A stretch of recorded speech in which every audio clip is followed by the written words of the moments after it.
Yasmin, matuto kang kumain ng gulay, ng malunggay, para healthy ka. Hindi panay, cat food, para wag kang magaya kay Tintam. Pag-aralan mong kumain ng malunggay. Yung ibang pusang napanood ko ang hilig sa malunggay. Bakit ikaw? Para kang nandidira sa malunggay. Kainin mo yung malunggay. Ito, yung royal canin mo at saka yung binibili natin kay Doc Bench. Panay na lang. Baka yung bato mo na naman. Magaya ka kay Tintam.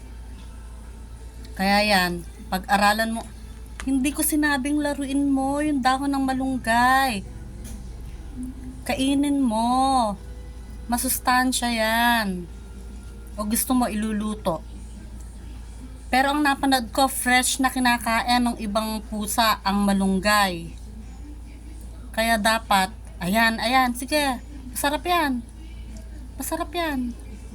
Kainin mo yan. Lalo kang magiging masigla at saka lalo kang magiging maganda pagka gulay.